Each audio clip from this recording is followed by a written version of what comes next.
Beautiful. Beautiful, beautiful.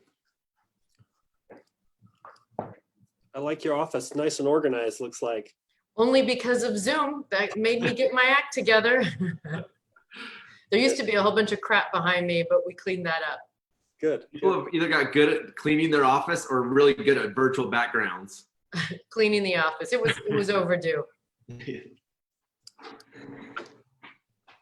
All right. Well, I guess we got a few people jumping on. We are live streaming this just on our Facebook business page, Stephanie. So that's usually where most of our attendees jump on. So Okay. well, yeah, we appreciate you being on. So my name is Johnny Christensen. I'm the Utah Regional Director. Marcus, you obviously just met. He's a rock star. He owns 4 of the market centers here in the state of Utah. And it sounds like you know Joe obviously pretty well. He is our most aggressive, hungry team leader, knocking it out of the park. So Excellent. Is that Joe down there at the bottom jumping on? I'm gonna call Joe real quick. There I am. Hold on one second. I just got to turn my video on. Come on, baby. I like the picture. I know. Why is it not letting me start my video? Hold on. We're a tech company, Joe. I know. What in the world? It keeps saying it can't start my my camera. This will not be the same without seeing this face. I can tell you that right now. You want to jump out and jump back in real quick? Jordan brought me in.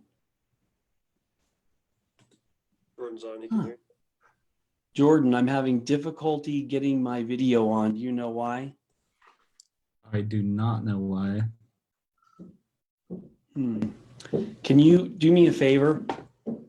Re-email me the attendee link and I'll try to jump out and jump back in. Joe, while you're doing that, we'll just have Stephanie introduce herself, if that's all right. That'd be perfect. Great.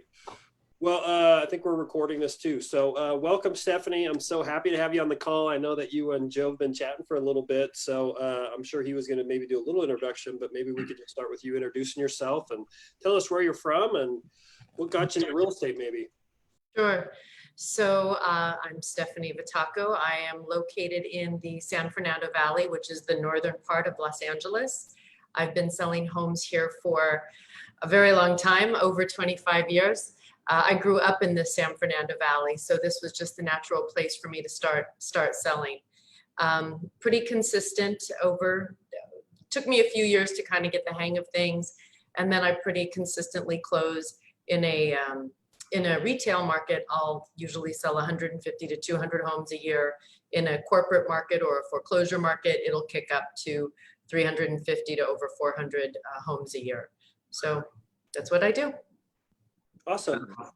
So tell us, I guess, maybe 2019, what was your production like? What's your admin team or your team structure? Sure. So last year, I think and I know I should be better with my numbers.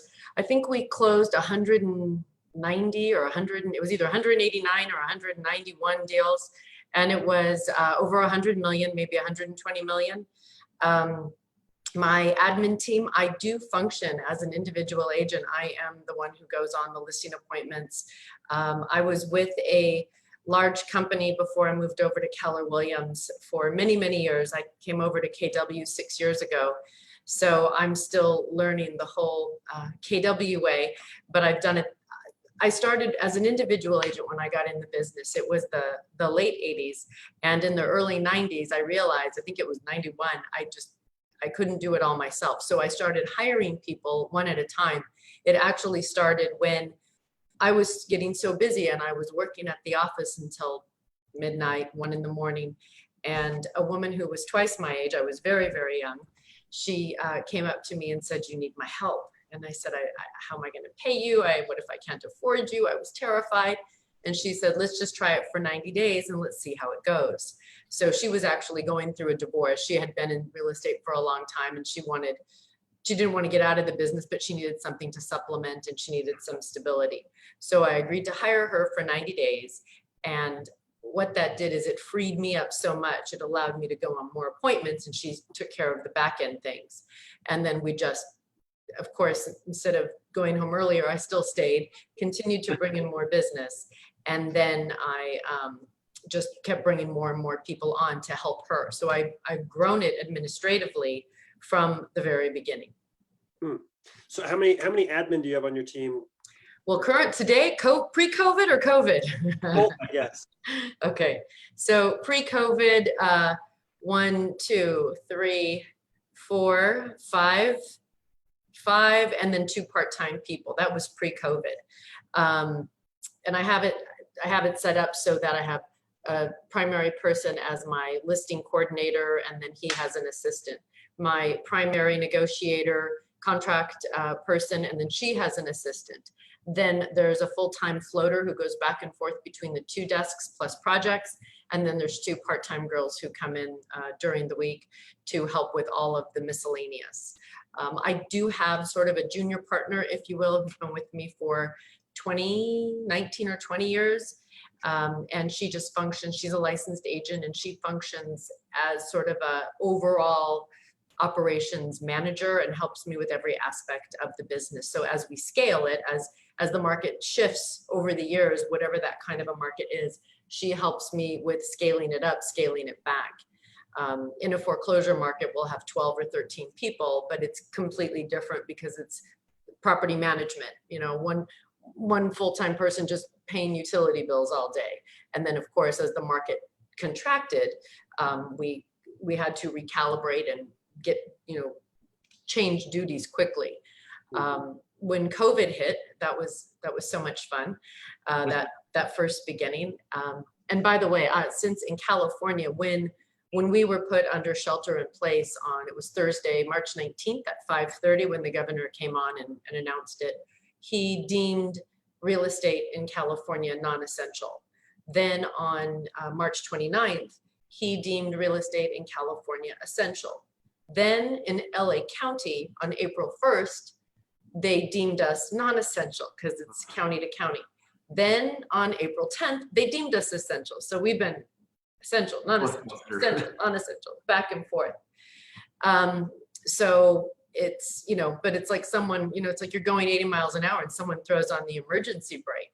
So I went through probably what everybody else went through. The first week kind of in denial. We're going to keep everybody and make it through. And then all of a sudden, oh my God, we can't do this. So we started to temporarily lay people off. So right now in the office, there's just 3 and myself, and we're getting it done. I find that with COVID, we are, we're busier, but we're less productive. The first 2 weeks, nobody, like you couldn't even ask, you had to address business completely different because nobody wanted to hear about, how do you want to buy or sell? That was not appropriate. As I feel like the market's thawed a little bit in the last week, it's a matter of adjustment. I had my first Zoom listing appointment where I hosted it, and it was quite amusing because I prepared, I got ready just for it. I had been working at home, so of course, no makeup, business jammies, as I like to call it. And I prepared for it. I got all ready. I had not met this woman. It was cold. And she's the one who suggested the Zoom meeting. So I get it all set up, figure out how to do it, get on the screen, and she blacks out her screen. So I said, oh, I can't see you. And she said, nope. I said, okay. So I had to do a whole listing or presentation with a stranger, just looking at myself. It was weird. I'm not doing that again. Then the next week I started asking people who were calling about selling their house, look, you tell me what you're comfortable with. We can wait, we can do Zoom, I can come out, I'll wear gloves, my mask, booties, all of that. I'll go through the house and then we'll stand in the driveway and talk 6 feet apart.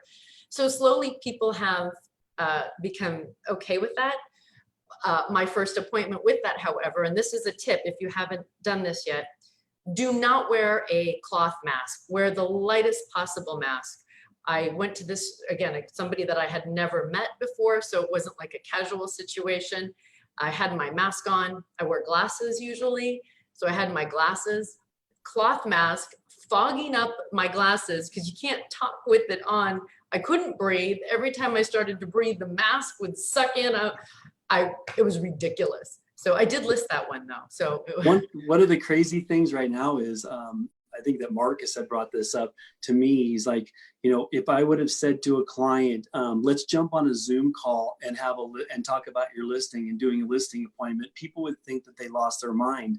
But now you have these older people, or people in general, who are getting on to talk to their kids and their family and the people in their world. So they're really getting used to this new way. And it's going to be really interesting to see how this transitions moving forward on how much we're going to be utilizing Zoom and platforms like this down the road within our business. I agree, although there's nothing like being in person. You can read the body language better. You see the house. It's different eye contact, right? I have to look at the camera, I want to look at your eyes, but I have to look at the camera to have you have the impression I'm looking at your eyes. Yeah. So it's weird, but of course it's shifting. Yeah, no, definitely. So tell me a few things that you do outside of work for fun. So I like to exercise. I like to be outdoors. I like to hike. Tap dance is a side hobby here and there. In fact, I got a listing this week because I could tap dance. So that was amusing. It came up just casually. I asked him what he did, and he said he owns a dance studio. So I just mentioned that I had a pair of tap shoes. And he said, let's see you shuffle off the buffalo. I said, are you serious? He said, sure. I said, all right, if I shuffle off the buffalo, will you list your house with me? And he just laughed. So I did, and I got the listing. So, you do what it takes. Wow. The first thing I'm going to Google after this is a shuffle off the buffalo now. I don't know who that is, but I'm going to learn. Hey, Marcus, we could ask her to do it right now. No. That would be a big no. So what do you see happening, in your opinion, in this industry and where we're going over the next 2 years? So, of course, nobody has a crystal ball. I've been through, this has been what I would say my third upcycle. I've been through 2 horrific down cycles. We know the market goes in cycles. Usually we just don't know what the catalyst is going to be or when it's going to hit. I have been saying pretty much since we started to shift, which was around, for us here in Los Angeles, about 2012 was when we really started to see things start to go up. And although we haven't been on a straight upward trajectory, we're pretty close. I mean, it's been doing this. So I've been saying since then, I think we'll make it to 2018, maybe 2019. I don't think we'll make it past 2020. But I've also been saying, I don't know what the catalyst will be. It won't be interest rates, because interest rates have been so low. It won't be, I don't think it'll be mortgages, because we've done that twice already in the early 90s with all of the savings and loans and all of that debacle. And then of course the mortgage meltdown prior. Well, I think COVID might be the catalyst. Yes. Our market here is already correcting, and I don't know if it's correcting temporarily or if it's here to stay. But of course, you can never have a market that just goes up. You can never have a market that just goes down. It shifts. Right. But we're seeing about a 5 to 10% correction from what I could have got for a client pre-COVID to today. So is inventory on the rise? So what's interesting, and I'm very much numbers girl, I follow the numbers religiously. Our board of realtors puts out the stats every month. That's so weird. You're a top producer and you know your numbers. That's so strange. They're important. They tell a story. But I've collected the monthly stat sheet that our board puts out every month, all the way back to 91. In fact, obviously pre-internet, I have a drawer in my office that has every single month's stats. I could be the archive for our board. Our inventory going into COVID was incredibly low. It was at one of the lowest points that I've seen in my decades of doing this. What's also interesting is, so January and February were very, very low. And of course, there's a natural attrition in December. People aren't rushing to put their houses on the market in December. So usually January is very low anyway, and then February houses start to come on the market, but they sell. So we went into this very low. When COVID hit for us, again, shelter in place, March 19th, I ran the stats, and if you look at the back on markets, so January, February, and March of 2019, on average in the San Fernando Valley, there was about 200 back on markets. January, February of 2020, on average, 200 back on markets. March, almost 400. So obviously April stats won't come out until May, but our inventory jumped up over 15%. But I think a lot of that was the back on markets that are now either not selling or deals going in and out. And within the first 2 weeks after the shelter in place, I put 10 houses into escrow.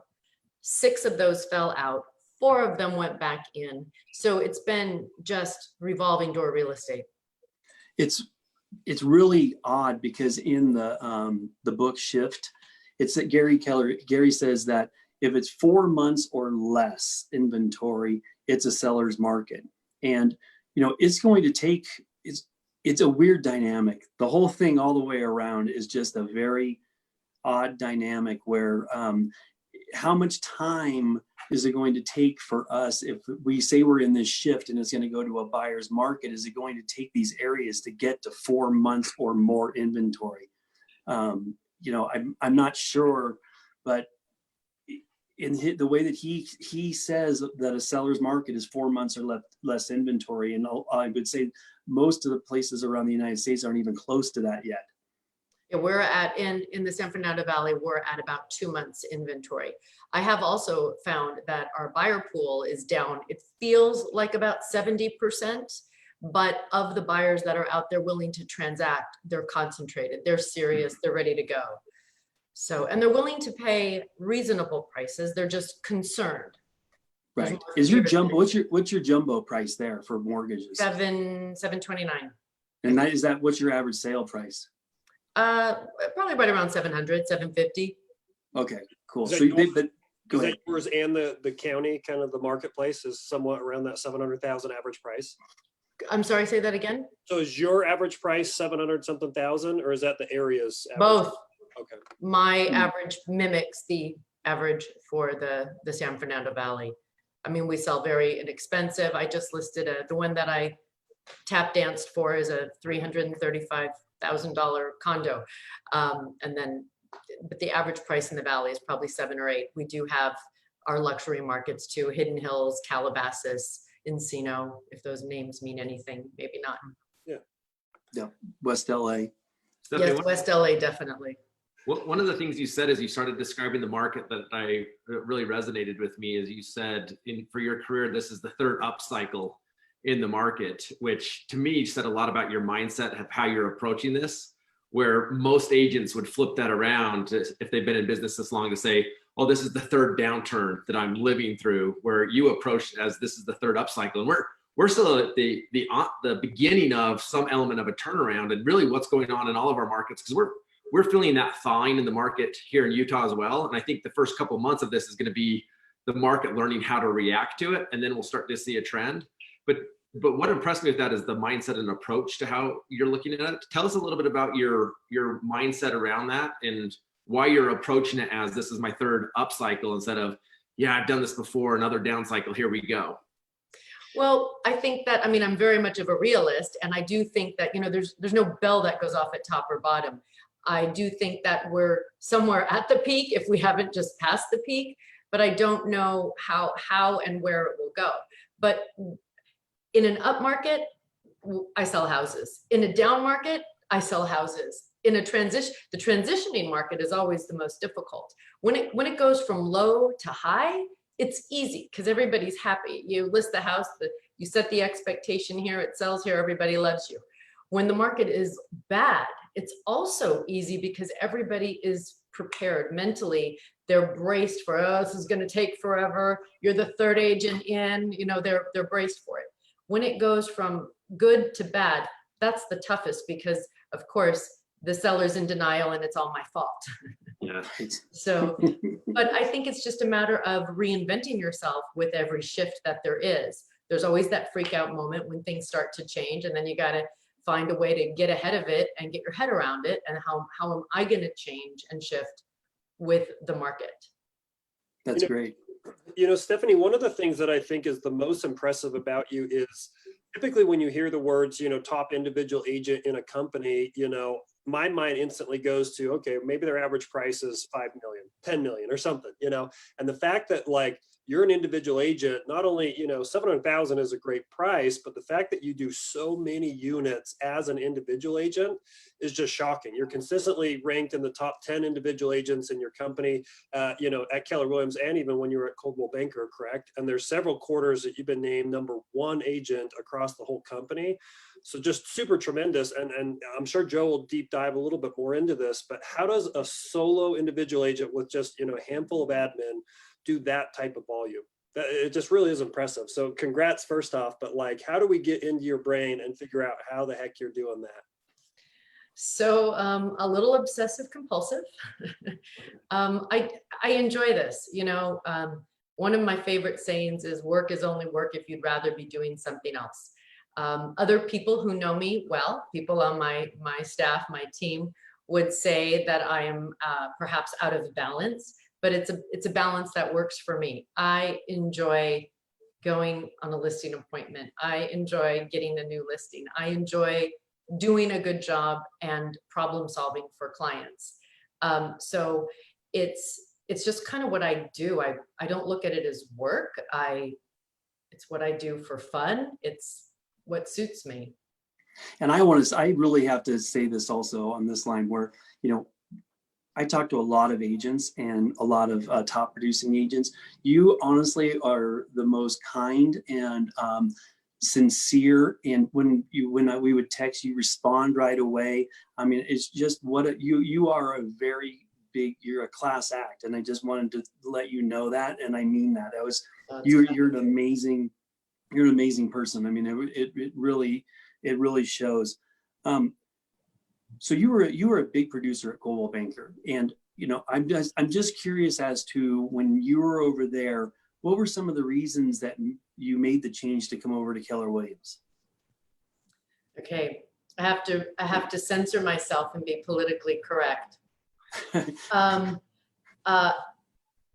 Coldwell Banker went public in 2012, I believe, and the environment changed radically, and it was no longer a good fit.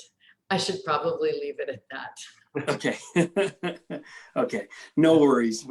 I totally understand. So I'm trying to be nice. No worries. So I have here's another question. So right now you are moving from where you are now, and we're putting you into Salt Lake County right now. What are you going to do to start your business? So to start over in a new market area would be exhausting. That's mentally a tough one. But if I were to, I would first understand the neighborhoods. I would want to find out what tracks, what areas are the most prolific, which ones sell the most. And I would also go for a price point that is higher rather than lower if that price point moves. I wouldn't want to be stuck in a price point that doesn't move or the houses are difficult to sell. So I would look at both of those components, and then I would just market the heck out of myself in those areas. I would go back to the basics. The basics always work. I would door knock, I would call, I would mail, I would door drop. I would do that over and over and over and over and over again on a consistent cycle until they knew me. That's awesome. So do you follow units or dollar amounts more? What do you put more focus on? Unit numbers or dollar amount? People, neither. If somebody has a need to buy or sell, then that's what I focus on. When I got in the business, there were protected farms. So, literally there was a map on the wall, and they said, you have to pick a farm area and you can't go in any of these other areas because Johnny has that area and Susie has that area. And I said, I was really young. I didn't know what I was doing. I had no clue how to approach this. And they said, just pick an area. And I said, there's no areas to pick. And they said, oh, there's one way over there. So I kind of was stuck picking an area that was not prolific. So I had to figure out how to cultivate business outside of doing that way. So I just figured, all right, if I really learn my craft and I do a good job for this client, hopefully they'll be happy and they'll refer me to their friends. So I did it probably a more difficult way. What I probably should have done at the time is gone to a company that didn't have protected farms and gone after a tract that moved, but I didn't know any better. So I started it that way. So that's, I mean, I've had clients that other people didn't want to help because they were in the hood and I was willing to go to the hood. And then, you know, literally the guy that I helped in the hood refers me to his boss who has, you know, very high net worth, and I've sold all their high-end property. So I've done it through more relationship building than I have farming. Yeah, and what I meant by that question was when you're tracking your business is what I mean. Do you go about when you set up your business? Are you setting it up that I want to hit X amount of units, or do you just focus on doing the next best thing each day? I mean, Next best thing. Next best thing. I usually don't look at my numbers until the end of the year. I can feel it. You know, it's kind of like, sure. It's kind of like getting on the scale. I don't need to get on the scale to know when I need to cut back on the cookies. The pants are a little too tight, don't eat the cookies. So it's the same. I know if my schedule is full and I'm going on appointments and I'm listing property and selling, listing, selling, I'm good. Sure, you know it. So we got a question that said, what is door dropping? Oh, where you drop a flyer on the door. You hire somebody to go through a neighborhood and put a piece on the door instead of mailing it to them. Or you could go door to door with scratch pads or door to door. I just ordered 1,000 little things of 2-ounce things of hand sanitizers. So like that would be something to door drop. Cool. Pumpkins, So, like consistently over time, what do you feel has been your best lead generation source or system that you think has worked and paid off for you the most over time? So I don't think there's any one thing. I think it's a little bit of everything, right? Again, back to a diet. It's not just starve yourself. You gotta eat right. You gotta sleep well. You gotta exercise. There's a lot of different components. I did start with a small farm. That doesn't really put out much business. It's networking. It's people. It's mailing. It's developing a sphere of influence. In the beginning, all I did was buyers because I didn't know anybody, and that was the only way I could cultivate. Sitting open houses, it's a little bit of everything. Now for me, I would say mostly at this point, it's heavily referral. A lot of agents, you know, refer me to their clients. A lot of past clients refer me. My online presence gets me business. I go to a couple of networking groups every month where I've developed relationships with people. So I would say it's probably, you know, it's not any one thing, but it's a lot, and it's just being consistent in all areas and being submerged in doing this every day. Right. Yeah. Do you do a lot of SOI events? I don't know what that is. Okay, so it'd be like for all your people that are in your world, do you do an event for? No, nothing. Okay. That's bad. We're not, no, you're obviously doing something right. I'm not a good event kind of person, but Yeah. yeah. Do you have another question? I was just as a follow-up to that, just asking around your database, obviously to do the number of transactions, you're very disciplined and organized with your time. Is your database organized to an extent where you know who you're following up with and when you're doing that, or is that also you're going off kind of the feel of your people?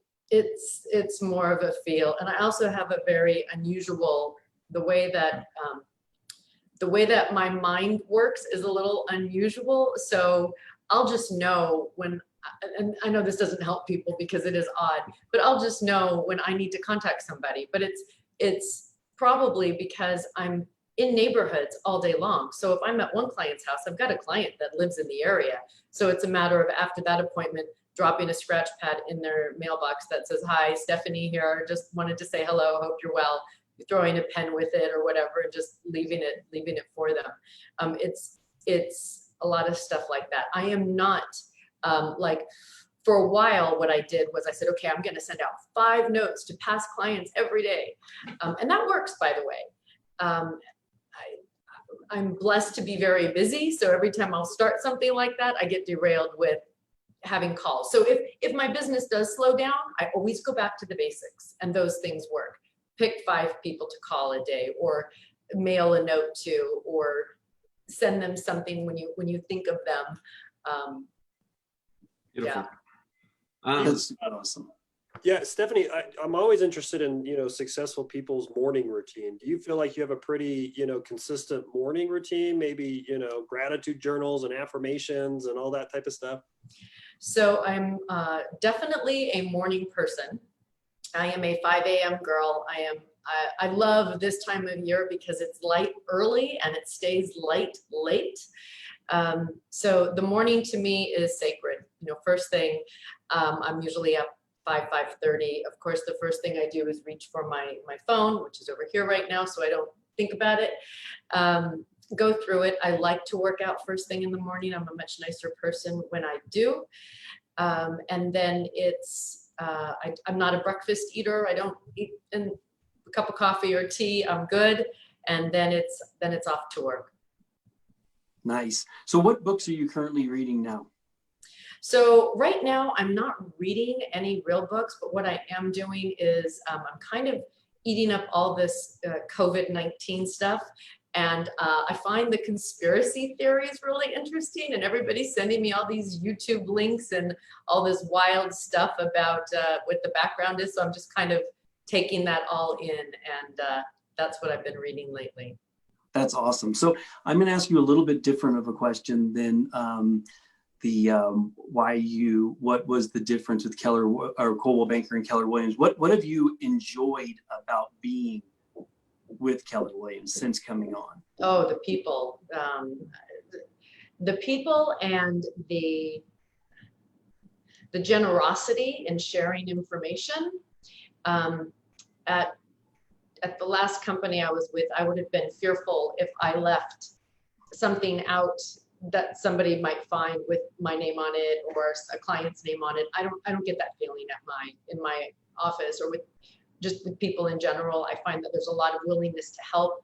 Whatever you need, there is somebody to go to as to how to do it better, how to build a better mousetrap.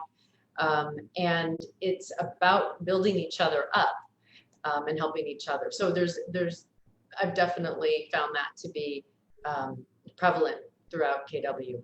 Yeah, we got a really great culture, and especially with people who are producing at a high level, it also allows you to be able to plug in with a lot of big producers, right? Because being the big fish and the big, you're in a big pond, but being able to have access to those people that are doing business like you, to be able to talk about things and they're willing to share those things with you, is a tremendous thing with our company, in my opinion.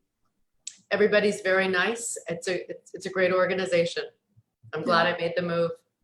Good. Yeah. Well, we're glad you made the move also. So I'm going to ask you a fun question. Okay. Okay. So if you could have dinner with 3 people, they're either dead or alive. Okay. Who are you going to dinner with? Me, Johnny, and Joe cannot be your answer. That was my answer. That's a tough one. I looked at the question and I thought, I have no idea. And I know that's probably not a good answer. I mean, probably my grandparents, because they're not here any longer. My firstborn, which was a Siberian Husky, if you can have dinner with your dog. I don't know. I'd really have to give it some thought. Obviously, somebody that's I could learn from over a dinner, but I don't know. So if Grandma and Grandpa were there, where are you taking them to dinner? Oh, wherever they want to go. It's your decision. Where are you going to take them? Oh, probably to a nice Italian restaurant. I'm sure they would like that. Oh, that's awesome. So I had a question. If you're all right with me jumping in, yes. My mind's been going around this for a minute since you told your story around your first administrative hire that you were hesitant to do. 90-day, let's give this a 90-day trial. It always surprises me, the agent that walks into my office that has done, they're doing 12, 25 deals a year, and they're like, I have got to hire a buyer's agent. And that's their instant reaction is to give away their highest dollar productive activity, which obviously that's what you owned, that piece still in your business of any face-to-face contact is still you are your brand. And I see agents, no matter how many times they've read the MREA, no matter how many times we say, focus on hiring admin first, do not give away your highest dollar productive activity. So my question with that is, were you ever tempted to hire a buyer's agent or a listing agent within your organization over admin? And what's kept you consistent with keeping to say, I'm going to give away my lower dollar productive activities so that I can continue to shine where I'm best? So I would like to say it was because I was so smart, but it wasn't. I tried. They wouldn't let me. In the very early 90s, I said, how do I leverage my time? I need people to help me show property. And I actually hired somebody, and I was with a company called Fred Sands, who I adored him. He was the largest independent in the state of California. And nobody had buyer's agents then, but I just was like, I have too many leads. I can't take care of all of these leads. I need somebody to help. And I brought somebody in. He said, Stefanie, you can't do that. You're not a broker. You can't do that. So I ended up just referring business out, and I had to build it administratively. I had to, when one door closes, you find another door, you find another way to figure it out. But I was told, no, you can't do it that way. We are the broker. We hire people, not you. So I couldn't hire another agent. And that was for a good 10 years before you could. And I was already set in how I had my machine pretty much working. Yeah, there's nothing like a good admin. John, you got a question? Well, yeah, just back to the, what separates you from maybe the typical agent. I think the real estate industry, we're plagued a little bit with just some mediocrity out there, people that maybe reach a certain level and they just, get complacent or, maybe lazy or something, I guess. What DNA, I guess, do you feel like you have? You mentioned relationships that it seems like you're a very servant leader type of individual and you just want to give. But is there something inside of you that you feel like is a unique talent or a unique strength that is really helping you propel to be more successful? Like, how do you identify yourself, according to other agents, I guess? I think what I've learned how to do is become just really comfortable in talking to people and finding out what they need. And then how do I give them what they need? So finding out their strategy, not just selling their house, but what's the before and what's the after and what's the why, so I can best help them. Mm-hmm. So, I mean, what do you have, because I know you work hard, okay? I do. And you have a tremendous amount of drive. What keeps you going each day? Like, what motivates you to do this consistently and working as hard as you do? I enjoy what I do. I grew up in a family that was rich in love, but not in money. So it's important for me, and always has been important to me, to be able to have financial stability. So for me, that's very important. I like to buy and own real estate. So I enjoy collecting it. I enjoy, being able to be financially productive and be able to invest in real estate.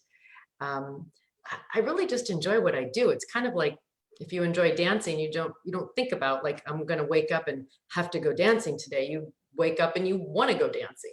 So for me, I enjoy it. I don't know if that answered your question or not. No, that's great. I mean, it's really fascinating when you talk to the top producing agents and people that run big teams and everything. Of the answer is that they love it, and you'll find agents that are struggling, and then the love is not there. There's not the passion behind it, but you can see it in your face that you really do enjoy what you do. I think So- that's so important in no matter what it is that anybody does. If you don't, real estate's not for everybody. And it's, you know, it's a lot of craziness. It's even at this level. I mean, you know, a listing that I went on the other day, I mean, I'm no different. I have to call and call and call and call and follow up. And if I don't for 1 second, I won't get it. So it can be exhausting, and it's not for everybody, but I think that it's really important to find whatever you enjoy doing and then do it well. That's awesome. Marcus, John, you guys, anything else? I'm just going to tag onto that to say, I think it's going to be interesting right now as there's more pain points within our industry, that a lot of agents have got into the business loving the idea of real estate, or loving the idea of getting the checks on the other side of a real estate transaction. I think a big thing that's going to happen right now is we're going to discover who really has a love relationship with this business. And the agents that don't have it are going to have to figure out how to love it, which we all know that love takes work. And we're going to see a lot of people that figured out they fell in love with the idea of it, but they don't love the idea of doing the activities it takes to win in this game. Mhm. And I think a lot of people are seeing that with you right now, of your passion shows up in the consistent activities. And an answer you've given to a couple different questions is people, right? Showing up for people the way you do is a way that And your love for the game is showing up. And, you know, like with Marcus, with you're saying is that this industry and this business is so awesome when you work with great people, right? Like, you have great people you work with, your clients appreciate you, you get referrals. It's a great business. But when you work with people that aren't so much fun, this business can be really rough. And Very. you know what I mean? And it's like when you are in a world and you have people who appreciate you and everything, there really is no better business than this. Oh, and there's a lot of people who don't appreciate me, by the way. There's a lot of clients that are rough and difficult. I mean, I could write a book on some just crazy stuff, but it's a whole myriad. It's a whole myriad of individuals that we deal with, and you can't just only deal with the ones that are super nice and wonderful. There's all of them. It's real estate. Yeah, I've got two questions that people text me to ask you. One of which is, you mentioned that you talk to quite a few people a day. Do you track, and maybe if not, how many people do you think you have conversations with per day right now? Oh my gosh, that's a really good question. So I don't track how many people I talk to a day, but it's a lot, all the time, every day. I do track the number of appointments that I go on monthly. And then I also track the number of listings that I actually convert. So I know what my conversion ratio is. And so that at the end of every year, I literally have a log of the listing appointments that I've been on, and how many I listed, how many I missed, I didn't get, I lost, I guess is the word. A little competitive, don't like that word. And how many didn't list at all. They didn't sell, or they're not ready, or they decided not to move. And my conversion is usually about 87%, 85 to 90%. If I go on it, that I convert, that I get. How many appointments do you usually go on a month? Yeah, I was gonna ask that. So it varies between about, I would say 15 to 20. Just depending on the month. Right now, it's a lot less because of COVID, although I did go on, what day is today? I went on 3 this week. So that was pretty good. 1 Monday, 1 Tuesday, 1 Wednesday, with the mask, with the booties. It's a good look. What about It really is. what about coaches? Do you have a real estate coach right now? That was one of the questions out there. You know, I don't. Do you have any specific mentors that you kind of, communicate with frequently, or? My husband, I bounce everything off of him. And also my team leader, my operating partner, he's really good. And he's also a very good friend. So if I want to bounce things off of him, or I need guidance, I usually go to him. Cool. That's awesome. Anybody else? Marcus, you got another question? No, it's super impressed with what you've done. I can't wait to hear the feedback from our people that are going to lean into this conversation and look to what you've done as examples. So thank you for sharing some of your time and experience with us. I really appreciate it. Absolutely. And I've invited her to Utah. Let's do it. I have So- 2 clients who actually just recently, within the past 30 days, moved to Utah. So there's people leaving California. I don't think Oh, those are the first 2 people to ever move from California to Utah. We're seeing a lot of Californians come. I Yes. came, Joe being one of them. Joe, yeah, me being one of them. So if there was one question that I didn't ask, what was one you think that I missed that I should have asked you? I think you asked them all. I don't think you missed anything. Wow, we did a great job, guys. Wait, so why don't you tell everybody where they can get a hold of you if they have some business that needs to get done down in Southern California? Absolutely. So yes, I'm in Los Angeles. And if you need a good person and it's not in my area, I'll tell you who to call. But my cell phone is always the best way to reach me, which is 818-298-1187. Or you can pull me up, which is Stefanievitacco.com. It's long, but probably my cell phone is the best. I've seen and heard longer ones though. Yeah, it's not really that long.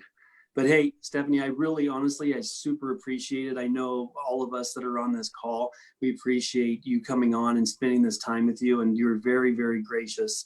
And we will definitely stay in touch. And if you need anything from anybody here in Utah, give us a call and we'll be happy to help you. Very good. It's been a pleasure. So thank you for asking. Thank you. You take care, okay? You too. Bye-bye. Okay, bye now.